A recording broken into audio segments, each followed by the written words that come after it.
எல்லாருக்கும் வணக்கம். கருவாட்டு குழம்ப இப்படி செஞ்சு பாருங்கள், ரொம்ப நல்லாயிருக்கும். எப்படி செய்யலான்னு பார்க்கலாமா?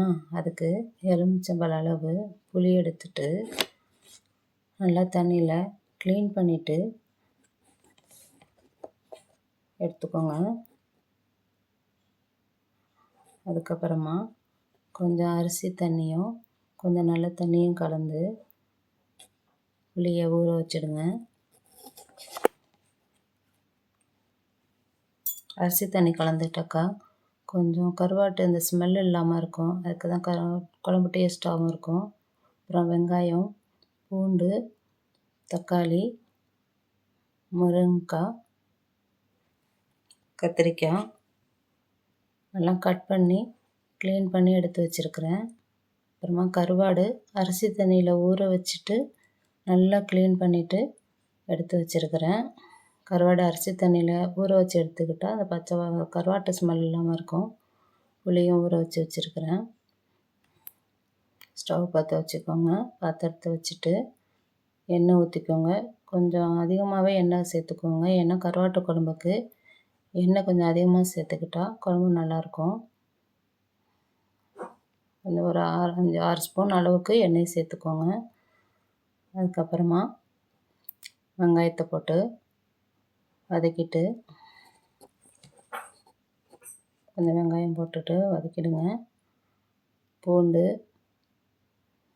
தக்காளி,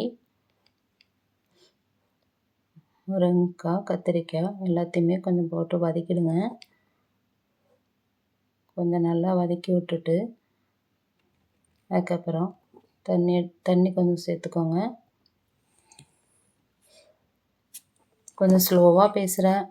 அது ஃபர்ஸ்ட் டைமாக வீடியோ எடுத்து போட்டுட்ருக்கிறேன். அதனால் கொஞ்சம் போர் அடித்தா கொஞ்சம் அட்ஜஸ்ட் பண்ணிக்கோங்க.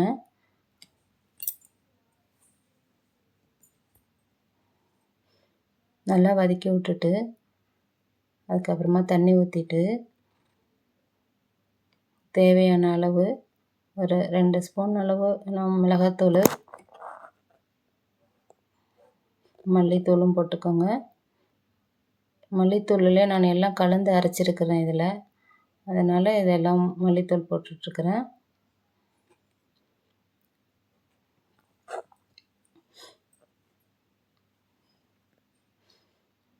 மல்லித்தூள் போட்டுட்டு தேவையான அளவு உப்பு போட்டுக்கோங்க.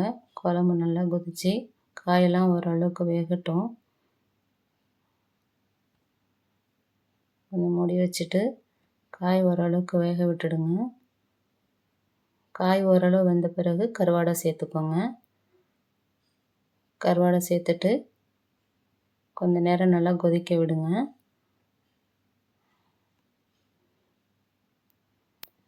கொஞ்சம் நல்லா கொதிக்கட்டும்.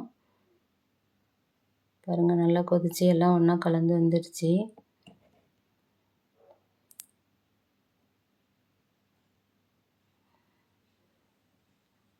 அதுக்கப்புறம்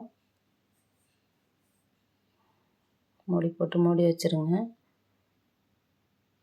தேவையான அளவு தேங்காய், கொஞ்சம் மிளகு, கொஞ்சம் ஜீரகம், ஒரு 5 பல் பூண்டு கொஞ்சம் குறைப்பாக அரைச்சிக்கோங்க. இடையில இந்த குழம்பு கொதிக்கும் போது கொஞ்சம் புளி தண்ணியை சேர்த்துட்டு நல்லா கலந்து விட்டு மூடி போட்டு கொதிக்க விடுங்க.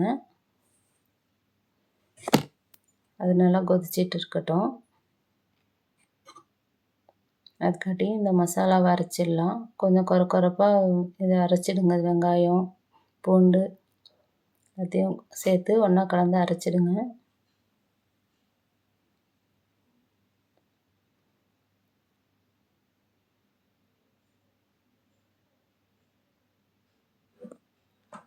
எல்லாத்தையும் ஒன்றா அரைச்சிட்டு குழம்புல கலந்துக்கோங்க.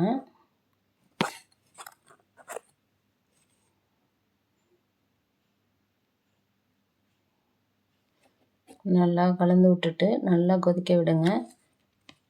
பச்சை வாசனை போகிற அளவுக்கு நல்லா கொதிக்க விட்டு ஸ்டவ் ஆஃப் பண்ணிவிடுங்க. அவ்வளோதான், கருவாட்டு குழம்பு ரெடி ஆகிடுச்சு. பாருங்கள், குழம்பு நல்லா வாசமாக நல்லாயிருக்கும். சூடான சாதத்தில் அந்த குழம்பு போட்டு சாப்பிட்டு பாருங்கள். உங்களுக்கெல்லாம் பிடிச்சிருக்கும், ரொம்ப பிடிக்கும். பிடிச்சிருந்தா லைக் பண்ணுங்கள், ஷேர் பண்ணுங்கள், சப்ஸ்கிரைப் பண்ணுங்கள்.